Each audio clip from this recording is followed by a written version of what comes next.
Bom dia, você que tem nos acompanhado na cultura do reino de Deus e da sua justiça.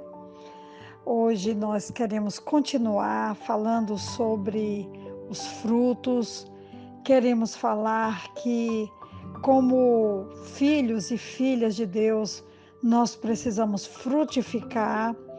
E o texto hoje, de forma impactante, não poderia deixar de ser João capítulo 15, quando ele inicia, a partir do versículo 1 até o versículo 16, dizendo: Eu sou a videira verdadeira, meu pai é o agricultor, todo ramo que estando em mim não dá fruta, ele corta, e todo que dá fruta, ele poda, para que dê mais fruto ainda. Vocês já estão limpos pela palavra que lhes tenho falado.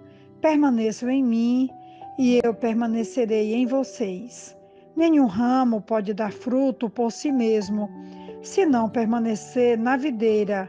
Vocês também não podem dar fruto se não permanecerem em mim. Eu sou a videira, vocês são os ramos. Se alguém permanecer em mim e eu nele, esse dará muito fruto, pois sem mim vocês não podem fazer coisa alguma. Se alguém não permanecer em mim, será como o ramo que é jogado fora e seca.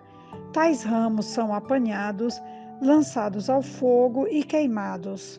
Se vocês permanecerem em mim e as minhas palavras permanecerem em vocês, pedirão o que quiserem e lhes será concedido. Meu Pai é glorificado pelo fato de vocês darem muito fruto, e assim serão meus discípulos. Como o Pai me amou, assim eu os amei. Permaneçam no meu amor. Se vocês obedecerem aos meus mandamentos, permanecerão no meu amor, assim como tenho obedecido aos mandamentos de meu Pai, e em seu amor permaneço.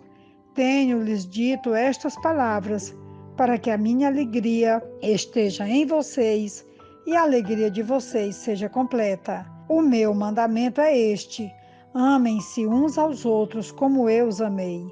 Ninguém tem maior amor do que aquele que dá a sua vida pelos seus amigos. Vocês serão meus amigos se fizerem o que eu lhes ordeno. Já não os chamo servos, porque o servo não sabe o que o seu senhor faz. Em vez disso, eu os tenho chamado amigos, porque tudo que eu ouvi de meu Pai eu lhes tornei conhecido. Vocês não me escolheram, mas eu os escolhi para irem e darem fruto, fruto que permaneça, a fim de que o Pai lhes conceda o que pedirem em meu nome. Eu li do versículo 1 do capítulo 15 de João até o versículo 16. Eu fiz questão de ler todo o texto primeiro, porque o texto é desafiador, ele é extraordinário e ele é maravilhoso. Eu considero esse texto de João um texto apropriado para a cultura do reino, para uma vivência de reino de Deus, e eu fiz questão de lê-lo integralmente para que o ensinamento seja fixado. E mesmo que ele seja um texto já tão conhecido, mas sempre é um texto que renova a alegria do nosso coração e os desafios do nosso Deus para com a igreja. Essa leitura sobre a videira verdadeira, que o capítulo 15 inicia: Eu sou a videira verdadeira e meu pai é o agricultor. Na realidade, Israel era a videira de Deus no Antigo Testamento. Nós vamos encontrar isso em Isaías 5, de 1 a 7. Vamos encontrar também no Salmo 80, de 8 a 16, Jeremias 2, 21. Temos outros textos, mas eu quero citar esses três. Mas sempre visto em termos de degeneração e destruição. Aqui é um relato do pastor Rousseau Shedd, na sua Bíblia, a Bíblia Vida Nova, e ele faz essa observação. Falhos na missão de produzir o fruto desejado por Deus. Cristo é o verdadeiro Israel, como diz Gálatas 3,16, substituindo esta nação na missão de trazer salvação ao mundo.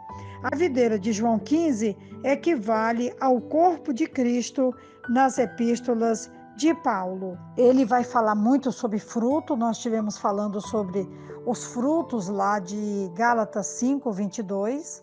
Falamos também de 1 Pedro, a partir do capítulo 1, versículo de 5 a 7, quando nós temos outra grande sequência de frutos de santificação, mas não se limita só aos frutos de justiça e santidade, como diz esses textos anteriormente citados, mas inclui também a evangelização, como vai nos dizer o versículo 16: vocês não me escolheram, mas eu os escolhi para irem e darem fruto que permaneça, a fim de que o Pai lhes conceda o que pedirem em meu nome. E aqui esse versículo inclui diretamente o fruto da evangelização, de levar aos outros, de compartilhamento, de testemunho, da missão querigmática,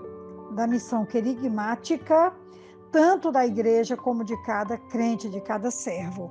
Eu quero fazer alguns destaques aqui, quando ele diz que vai haver uma poda para que a gente dê mais fruto, e aquele que não dá fruto ele vai cortar, e que aquele que está dando fruto seja podado e dê mais fruto ainda. Versículo 4, a importância de permanecermos em Cristo para que realmente essa produção de frutos seja abundante, seja maravilhosa, seja de uma fartura extraordinária. E ele vai falar ainda no versículo 6 sobre essa importância de permanecermos em Cristo para darmos frutos.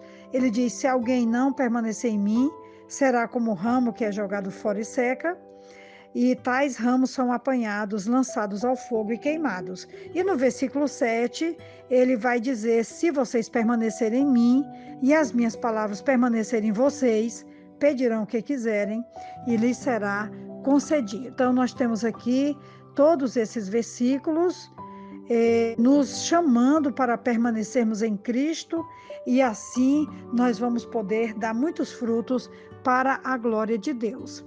E no versículo 8, ele vai dizer que meu Pai é glorificado pelo fato de vocês darem muito fruto, e assim vocês serão meus discípulos.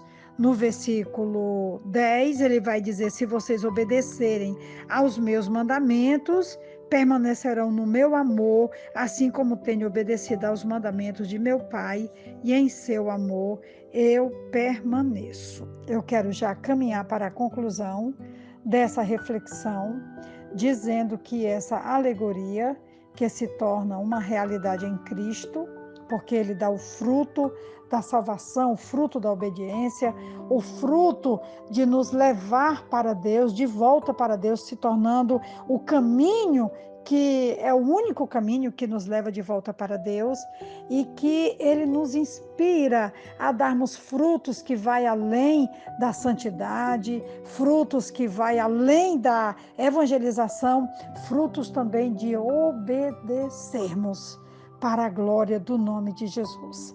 Essa é a palavra dessa manhã, que nos desafia a tal qual como Jesus fez a obra, nós também façamos a tempo e fora de tempo. Que Deus nos ajude. Quem vos fala é a pastora Betinha, da Igreja Batista Esperança, e eu deixo aqui essa mensagem maravilhosa aos nossos corações. Um grande abraço.